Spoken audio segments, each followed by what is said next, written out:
Oh, Pepsi. And a toast to his dad. So come on over. Good.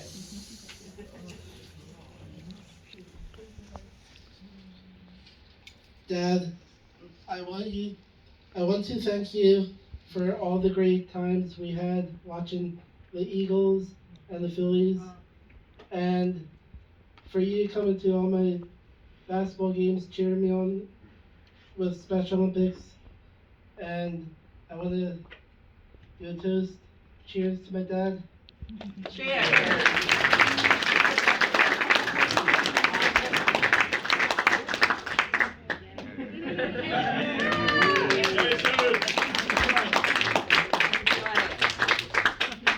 The words you are about to share are a gift to Jimmy and his family. So, who's going to start us off? Just raise your hand and I'll come to you. I'm going to get the people that wrote in that book too. No problem. I'm like, let's make a deal. Yeah. Best memories when we were younger, there's three I can think of right now, is when we were very young. I was 6 years younger, and my brother David was 1 year younger than me. My mom would send us to Sunday school, which was about 8 blocks away. But instead of going to Sunday school, Jim would take us walking around for a certain amount of time, and then we would walk 10 blocks to my mom's restaurant, and like we were at Sunday school. It was Sunday, we were getting school, that makes sense, thank you so much. I had somebody here in the back. Awesome. Go for it. Thank you. For anybody that doesn't know me, I'm Jim Classic, and grew up a block over from Jimmy, my brother Tom and I. And we have quite a few fond memories. I'll tell you, we talked about Jimmy playing basketball. I was always amazed for a white guy who could completely not jump, how good he was at basketball. Got a lot of fond memories of playing pinochle in Jim's basement. And I can tell you that the only time I ever won was when I was on Jimmy's side. So we worked for Jimmy for a while, Jimmy with roofing and siding, and Friday was always our favorite day because we always finished early, and got paid, and then, well, we went to the bar. Good time. Yeah. I have a fond memory of pushing Jimmy's Chevelle backwards because he had no reverse gear. And for years, I mean, he always tried not to put in a place where you had to back up, but sometimes you did. So when it was time to go, we all got out and pushed backwards, and then we just got on our way. So I drank a lot of free beers that Jimmy won playing pool. For all the knuckleheads that thought that they could beat this guy, Jimmy probably won $1 million worth of beer and probably drank $500,000. So, and as I said, I have very, very fond memories of the guy. I never saw Jimmy mad. I think if Jimmy said to you sort of out of the side of his mouth, "What did you do that for?" You really had to pause for a minute because it was Jimmy McEwen saying to you, "What did you do that for?" I also will tell you that I saw Jimmy the happiest. I mean, really happy with Lorraine. That was the person he was supposed to meet and marry. And I don't think he ever had a bad day with that good woman. So I can tell you, Jimmy never cheated anybody. Jimmy cherished his friends, and his friends cherished Jimmy. And I'm pretty sure that guy's at the great pool hall in the sky. And, maybe I'll say a prayer to him, get a stock tip or something. But to James McEwen, a good life well lived.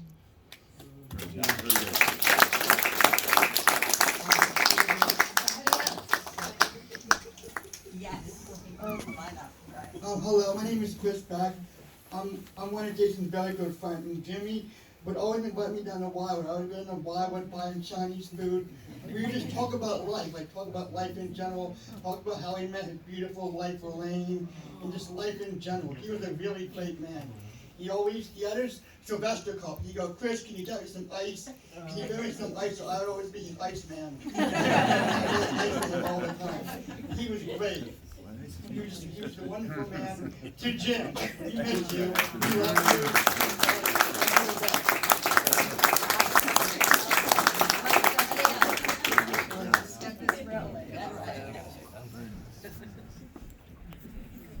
So much like Jim, I lived right around the block from Jimmy also.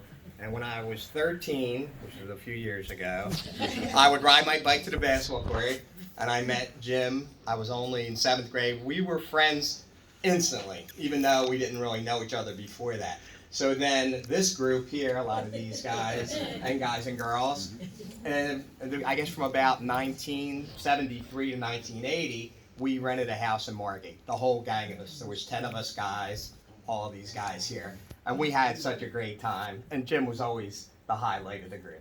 So that's all I wanted to say. Thanks.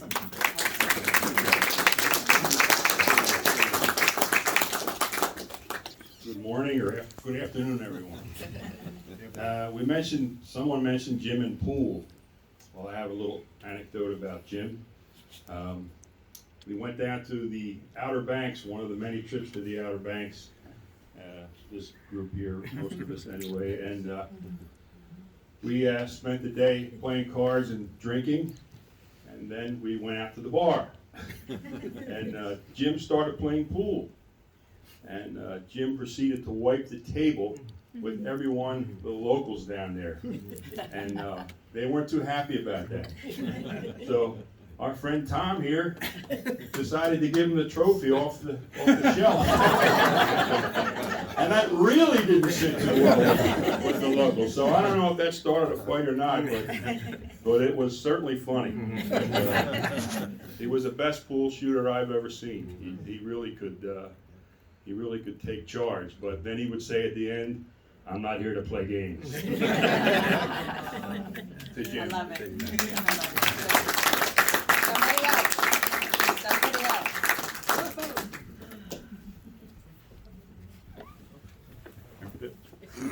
Hi everybody, I'm Keely. I have the honor and privilege to be Jamie's best friend, and I'm gonna miss the times when I enter the McEwen home, and you can be guaranteed that he was in his couch on his chair, and I'd say, "Hi, Miss McEwen," and he'd go, "Hello, Keely," and then continue on watching the Phillies. But my favorite memory, and I shared this with Jamie recently, is my then boyfriend, now husband, right here, thought it would be fun to do donuts in the Winona pool parking lot on ice. And so we had a tree in my car, and so we go up to Jamie's dad and we said, "We need your help, we need you to shovel us out." He handed us the shovel and he said, "He's the idiot, he can bury himself, he can dig himself out." Okay, but I just wanted to say, hopefully I can get through this, but Jamie and Jason have been all-stars the last couple of years, and the things that they have to do for their parents is very difficult, and I just want to also praise them today for being the most amazing children that somebody could ever ask for, and their parents, I know, are proud of them, and I just wanted to say, Jay and Jamie, we love you and we'll continue to support you.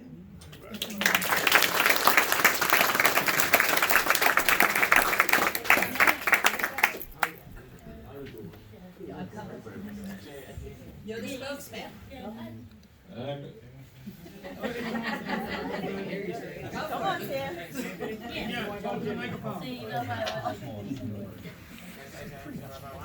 Anything you want. Hey, Jim, I miss you so much. You're a wonderful guy to me. I miss you so much.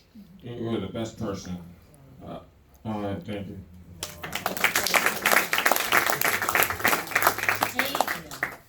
Jim, I know it's your other daughter, and you always, when I go to Lywood, I always bring you Twizzlers, because you always like to watch TV and football and other things like that.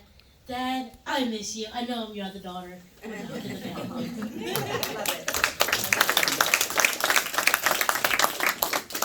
So I'm Jen. I'm also one of Jamie's best friends. My husband and I have twins, and I remember when they first started crawling, Jamie's dad was at our house sitting in the chair, and Jamie and I were in the kitchen, and they were just crawling around, and all of a sudden one of them went over to, I think it was Oliver, went over to the TV and was going, he goes, "Yo, one of your kids is getting ready to touch the TV." So Jamie and I had to come out and make sure they were okay. Anybody else?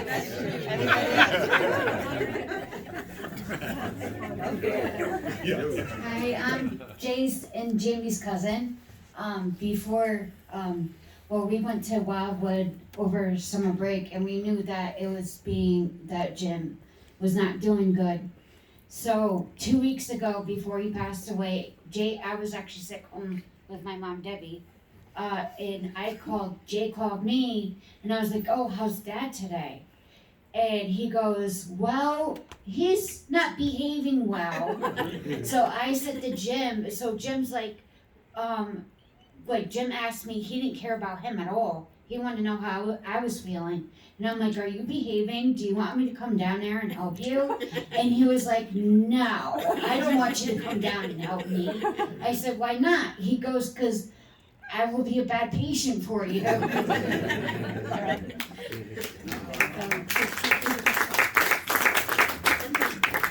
To continue off of that, just to have the visual, I think Jim was just so happy that he created that home in Wildwood so that people kept visiting and coming down. And this summer was, I think, the most special of all of them because it was like we couldn't be close enough to him. So he was in the living room.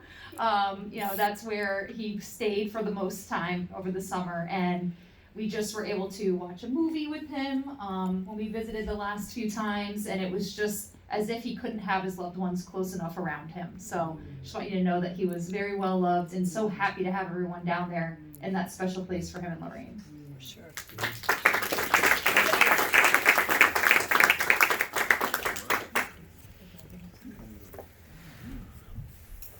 Hello, my name is Steve. I'm one of Jason's good friends. I have a memory from a long time ago, and it always stuck in my head about Jim. It was actually when we were at our friend Brian's house, and Jim brought up Jason. He pulled up, Jason ran out of the car, and I just remember the biggest smile on Jim's face as the son was running, playing with his friends, and that memory always stuck with me. So yeah, never shared it until right now. And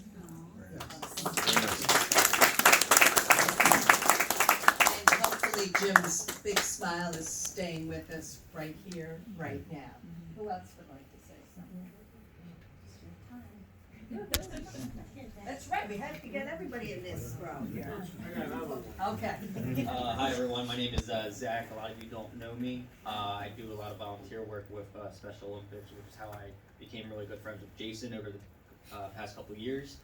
I never got to formally meet Jimmy, but if I know he's anything like his son Jason, I'm sure he's a really great guy. And I know looking down, he's going to be loving everything you do going forward, Jason.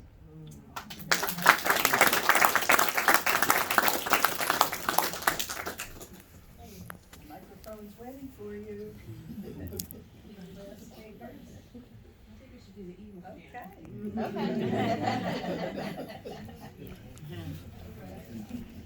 Some wonderful, wonderful memories.